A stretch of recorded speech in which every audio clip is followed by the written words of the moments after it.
Welcome. This is another video in the series that I originally called the Curious Cuckoo, and that's for a very good reason, because naturally I'm very curious, and I guess a lot of people are, so I'm not unique in that respect. But some of the information that I will reveal to you, I would have to admit right from the top, it's going to sound pretty silly. It's going to sound absurd. As an example, I come to you claiming to be an atheist, but I practice a religion, and I consider myself to be a true Christian. So believe it, and later on we'll be able to investigate that and show you how it works, because it's true. Everything I said up to now is true. There's an old saying, truth is stranger than fiction, and how many times has that proven to be the case? This is another one. In this video, which I have entitled Mother is a Monkey, I'm going to address a question that has been raised throughout decades going back to the late 1940s.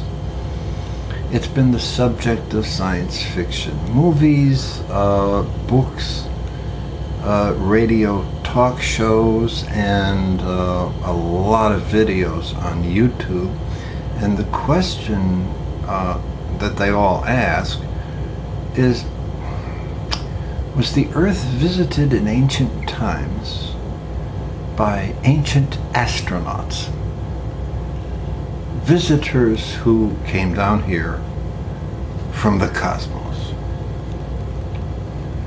And based on about 40 years of research and investigation, which I never intended to start in the beginning, but I saw something, and then my mind started going places, and I just followed it. And it has matured into a very, very complicated, or I should say unusual set of facts, an entirely different truth. Now, as to the question, was the Earth visited in ancient times by visitors from the stars? The answer is no. They weren't visitors. As far as I could tell, they arrived here about 4 million years ago, and I've come to know them as the Lords of the World. And oddly enough, one of my key sources of information is the Bible. Being an atheist, it doesn't mean that I don't have any faith or don't believe in something or in anything. It just means I don't believe in nonsense. Religious nonsense, political nonsense, and even scientific nonsense like, oh, the Big Bang Theory, black holes, time travel, wormholes, and all this stuff.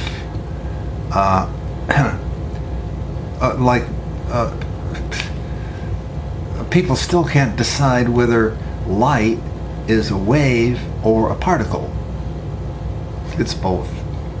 We'll discover that too. But in conducting this investigation, I approached the issue of ancient astronauts from an entirely different direction. And I hope that you'll stick around and hear me out. Because this information is not for everyone. And when it comes to relating information, there are only two kinds of recipients: free thinkers or ideologues. I'm appealing to the free thinkers out there. Now the difference is both free thinkers and ideologues have beliefs. The difference is, however, that free thinkers' beliefs are conditioned by knowledge, and by acquiring knowledge either through personal experience or by referring to reliable authorities. An ideologue's knowledge, however, is conditioned by belief. If you tell one of these brainwashed people, usually found in organized religion,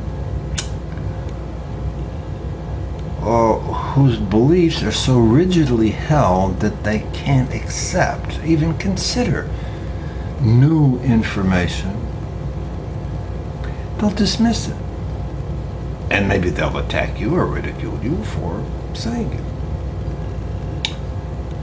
So if for all the ideologues out there, it doesn't get any better, it's going to get a whole lot worse. So I might recommend 2 seasons of Dilbert cartoons.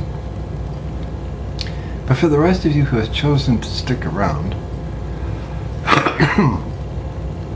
we'll start by dealing with the question of ancient astronauts and who they are and what they did when they got here. Now, I'm going to show you a picture. It's going to be there for about 30 seconds. And I want you to look at it and contemplate the question that goes with it. And then when I come back, we'll begin.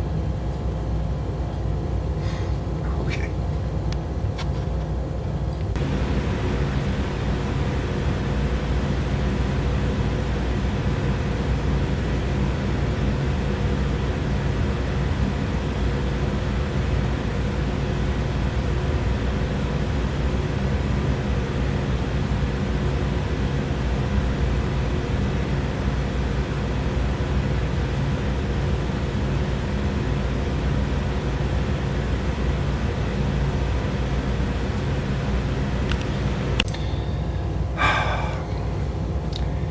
I'm sure you've seen that picture or others like it, and the big difference you will note is the physical profile of the monkey under A. And you see that there's a radical difference between the monkey and the Homo sapiens that follow. And in the divide between A and B is what we might call the missing link. Well, the missing link is missing for a very good reason, because it never existed. The lords of the world arrived here about 4 million years ago, and they weren't visiting, they were here to settle. And they had 2 problems. The first one, of course, was well known. We didn't want to trade germs with the environment, contract any diseases or illnesses that we did not have the immunity to resist, and we didn't want to start any epidemics among the rest of the population. So this necessitated a quarantine of sorts. But there was one more problem, not as immediate, but something that really needed to be looked after, and that was consanguinity. That's the $5 word. In 3 syllables, it's inbreeding. because they were an isolated culture. And unless they got a new source of genes, why 100 generations down the road, they would all become extinct as a race of anemic lunatics. So it was important to them to find a native creature that they could genetically engineer to their own profile. And at the time, this is 1974, when I came to this conclusion, the oldest known ancestor of mankind was Zinjanthropus afarensis, who only went back 500,000 years. And here, my investigation had rolled the timeline back 8 times that age, back to 4 million years. Now, I'll admit that the timing is the weakest part of the whole thing. But I will furnish proof from the Bible, as I said, book I never thought I would ever look into, much less refer to. But life is strange. And it turns out now that the original ancestors of man goes back 6 million years to a monkey that climbed out of the trees and started living on the land, and gradually evolved away from tails, which tree-dwelling monkeys always have, and they're what are known as prehensile tails. That is, they can actually grip and hang on to a branch or a tree limb or something, and underwent some slight changes. And it was a race of these that the new arrivals to this world discovered. Now, the Bible tells us, well, you have to read something into it, but that the Lords saw Homo robustus, and that was the species, as being in their own image and likeness. Now, what we would say, image and likeness, is the way the words are used, because we were told that everything is in the image and likeness, that we were created in the image and likeness of God, who, by fundamentalist definition, is some crazy old white man who lives in the sky and demonstrates some very, very serious personality flaws, as well as a real insecurity, because this guy continually needs to be praised, like a woman who's worried about being fat. Do you think I look all right in this dress? Do you think this dress makes me look fat? Oh, you look just fine. Anyway, part of the religious lore that seems to have infected the minds of otherwise intelligent and reasonable people is the story of Jesus. Jesus of Nazareth, of all places. Because Nazareth wasn't established until 300 years after this alleged person walked the earth in Palestine. There was no such person. There was no Jesus. And the reason is quite simple, because Jesus is the English pronunciation of the Roman nickname Jesu, or Joshua. Yahshua. Well, now there was a Yahshua of Capernaum, a city to the north of the Sea of Galilee. And he was a pretty wealthy contractor in this Roman city. And he was also a lord, and he was here on a mission. And his mission was to reunite the children of Israel under the Jehovahs of Israel, the Lords of Israel. And Jehovah is a title, it's not a name. And it's a title that bespeaks authority, like a president, governor, general, something like that. Now he had 12 agents, they're called apostles. But anyway, they were instructed and trained, but told to go only to the children, not to the Gentiles or to the Samaritans. Well, these agents, apostles, raised an objection after they had been instructed and were now being sent out, and like, how are we going to live? We don't have any money. And Joshua pointed to old poppies of the field and how splendidly these are adorned, and Solomon in all his splendor was not arrayed as one of these. And then he remarks the birds of the air, the beasts of the field, they don't spin, they don't sow, they don't reap, they don't punch time clocks, and they don't make war on one another. The last two are mine.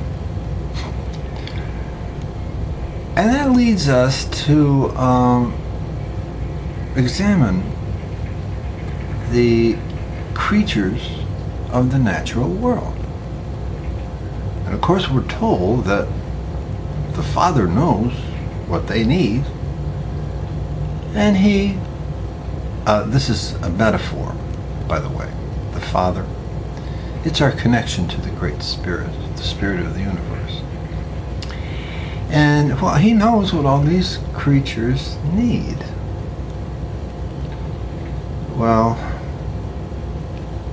it seems like he kind of messed things up when it came to us humans. For one thing, we are mammals, but we are the only mammals who are exclusively bipedal. That means we stand up on our two legs. All the natural creatures of the earth, the monkeys, the simians, primates, gorillas, apes, chimpanzees, all have longer arms and stubbier legs. And this allows them to alternate between a bipedal and a quadrupedal stance. They do have these marvelous machines, articulate hands. But when it comes to getting someplace in a hurry, they can get down on all fours and really, really move out. And it turns out that that body style is a lot more efficient than ours. So we might say that what was the Father thinking? Because this goes against the natural order of creation.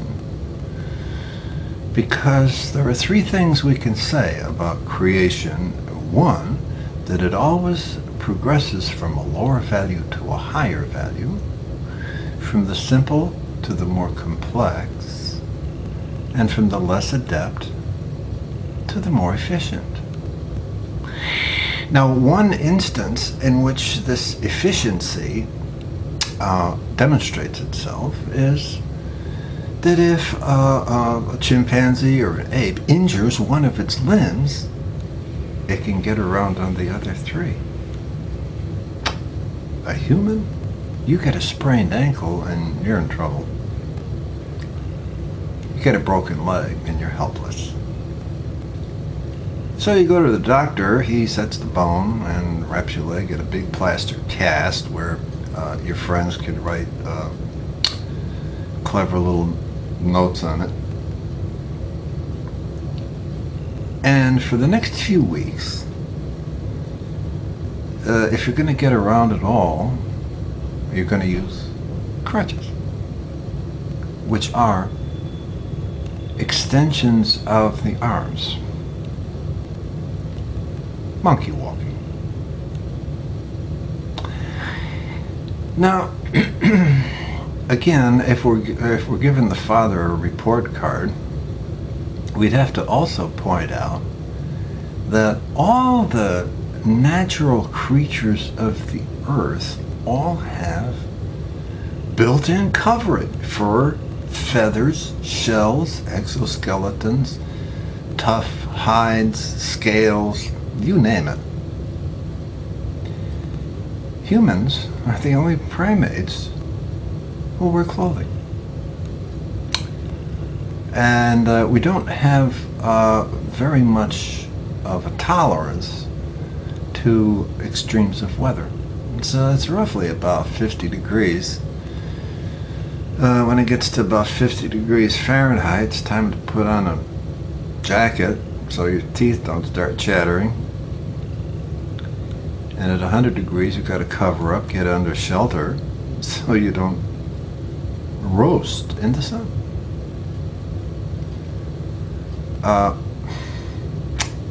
Doesn't seem like the father took that into consideration. The bipedal stance is not only inefficient, but it also displays itself in the very, suggests that it is unnatural in the fact that has been admitted by medical science that our backs are not really, our spines that is, are not really suitable to a fully upright stance. What is the most common ailment that people have? The most common complaint? Lower back pain. And medical research now has suggested that slouching is a little bit better for you than trying to sit up straight or stand up straight. What's the next thing that goes as people get older? It's the legs. Well, I mean, you've been carrying all your weight around on two legs, which divide your weight 50-50, as opposed to monkeys and apes who can get around on all fours, and each limb now only supports 25% body weight.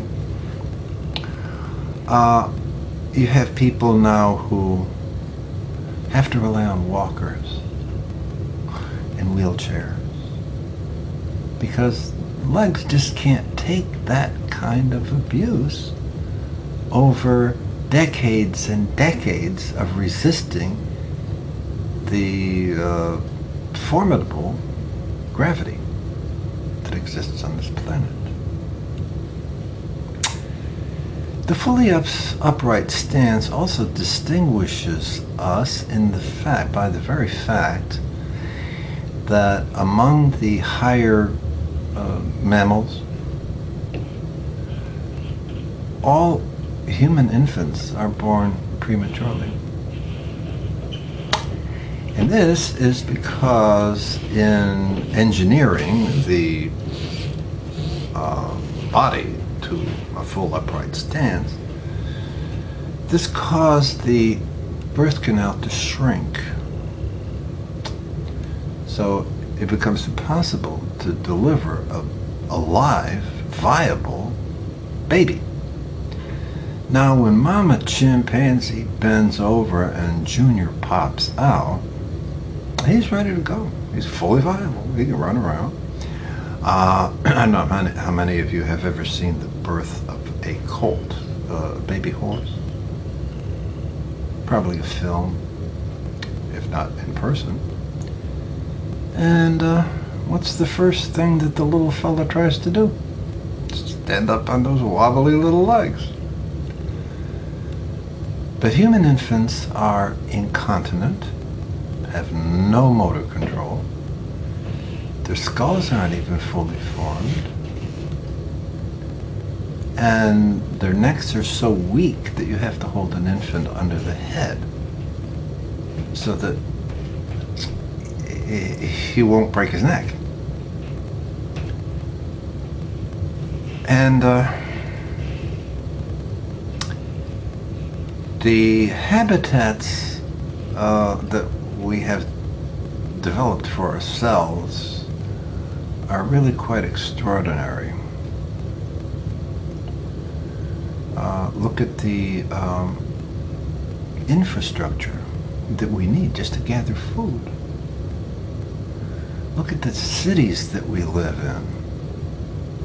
I think that Tokyo's the biggest, largest city in the world, either that or Mexico City, I don't know. And they have 35 million people. The whole population of Sweden is only 9 million. And the population of Cuba is 11 million. The population of the United States is 370 million, something like that. And look at the spread of this artificial environment that we call culture. Tract homes, high-rise buildings, and all of it dependent on a technology that hangs by a thread. I remember November 9th, 1965, when the breaker, the fail-safe breaker, did its job, and the whole northeastern United States was blacked out. That was a night to remember.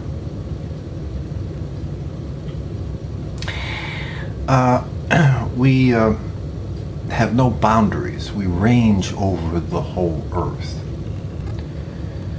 And we have certainly done a job in bending nature to our will, or attempting to, which is a fool's errand anyway. And now we are facing some dire consequences. It's been predicted that at the present rate of fish farming, that the oceans will be fished out in 50 years. We have contaminated land, impure water, polluted air. You know, in my lifetime, I can remember back when the sky was actually bluer than it is, and we never heard of air pollution. Oh, comedians made jokes about Los Angeles smog, but hey. Now, another thing that we differ in another way in which we differ from natural creatures is that in reproduction, they all have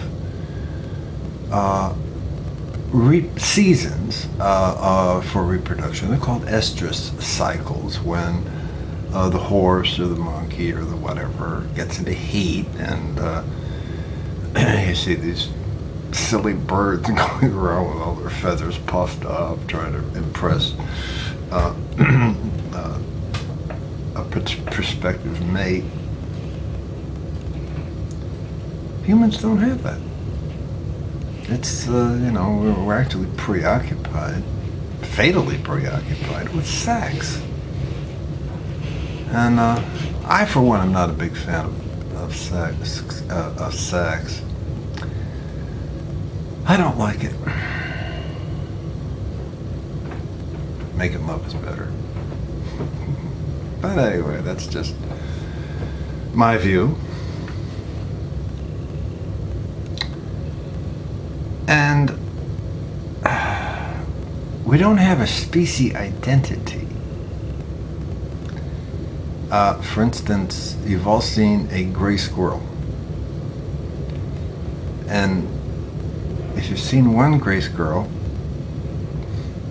you've probably seen all of them. It's very hard to distinguish individuals because they all resemble one another so closely. And this is true of any creatures in the wild, except maybe horses. See one, you've seen them all. What does the typical human look like? All sizes and shapes. I think the smallest full-grown human was 27 inches high. Tall. And the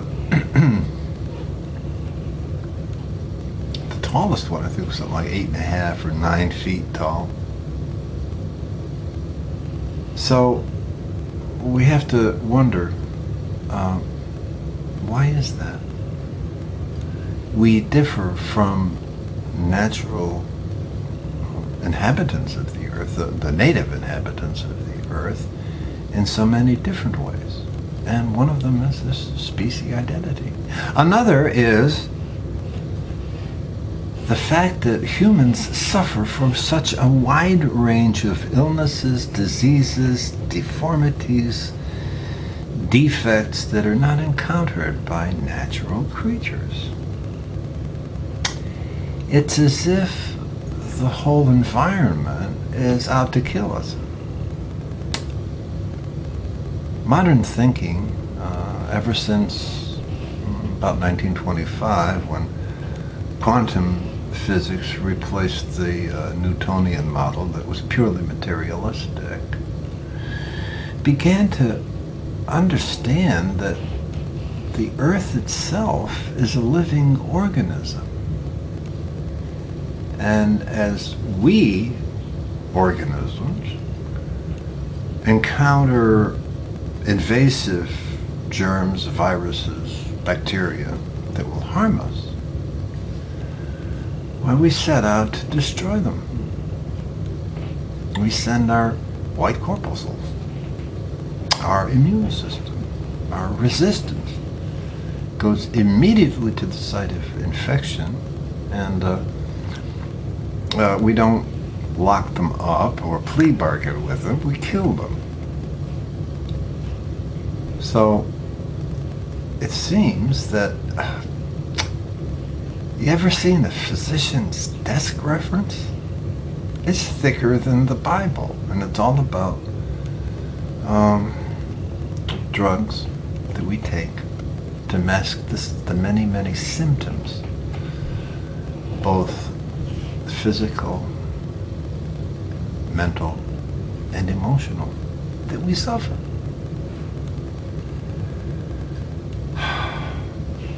And we humans are the only creatures on Earth who willfully destroy our own kind. Civilian casualties in World War I amounted to about 15%. In the Iraq War, it was 90% civilians. It's not war. It's organized murder, genocide, terrorism. When we do it to them, it's okay. We call it collateral damage. When they do it to us, it's terrorism. So we also suffer from severe mental disorders, mainly among those who we seem to elect to leadership positions among ourselves. And we have the distinction of being the only creatures on the face of the earth that have split personalities. It's called our tragic comic nature. And it means that our minds and spirits are divided in half.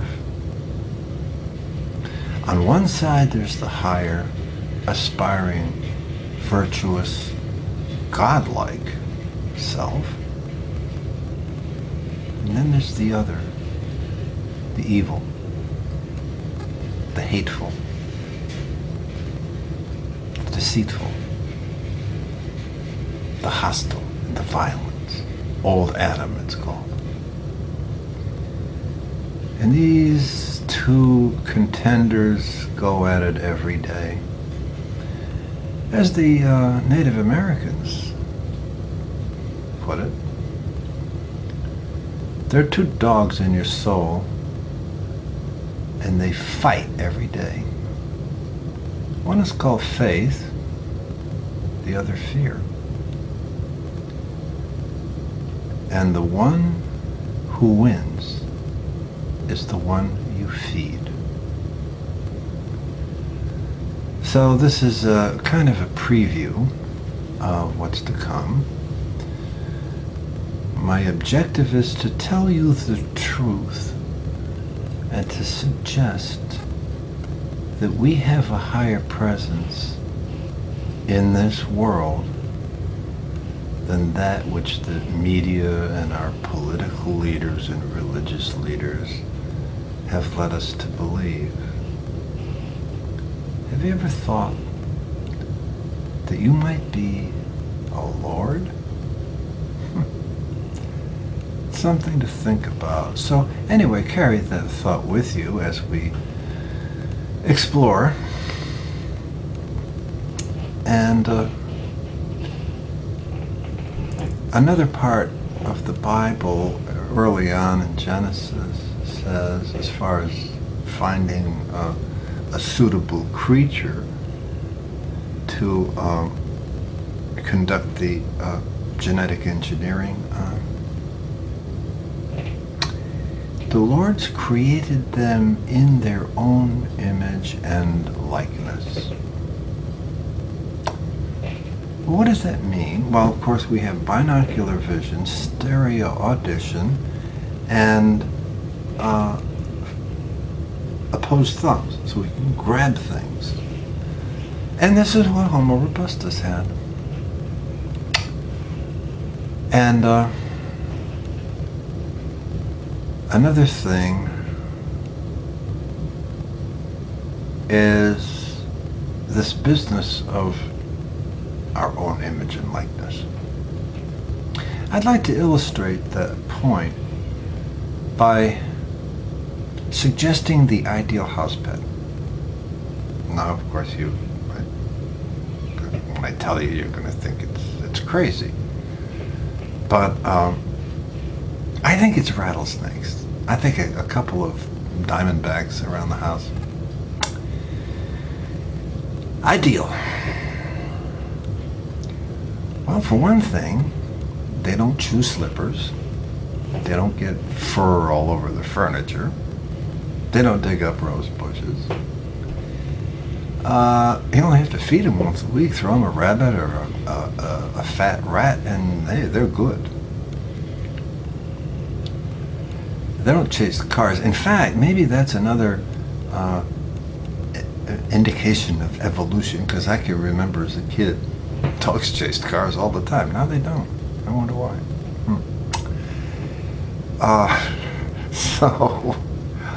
Of course, if you bring a rattlesnake into the house, it would be good not to make any sudden moves until you got used to each other. But after that, you'd hardly even know they were there. And we instead keep dogs and cats. Of course, dogs have masters, cats have staff, and they're the most interesting pets. But take a dog. Well, how do we cast them in our own image and likeness? Of course, some people look like dogs. But isn't it because of the spiritual qualities that they have? They're intelligent. They're affectionate. And they can be taught to do things. And they sometimes are known to perform some heroic acts. Saw a story once about a dog that found a bag lying in the middle of the road, and they tore it open and released some kittens that were trapped inside. And then there's the story about the family dog who barks and wakes everybody up when the house is on fire, so they all get out safely. And they have a sweetness and an innocence about them. And dependable? How many people do you know that you can trust as implicitly as a blind man does his seeing-eye dog? So that's it for now. And I want to end this piece with another picture. And it's a picture of a little fawn who was orphaned when its mother was struck by a car and killed. And a family took it in. And one member of the family took special care of it. My phone is ringing. Here's the picture.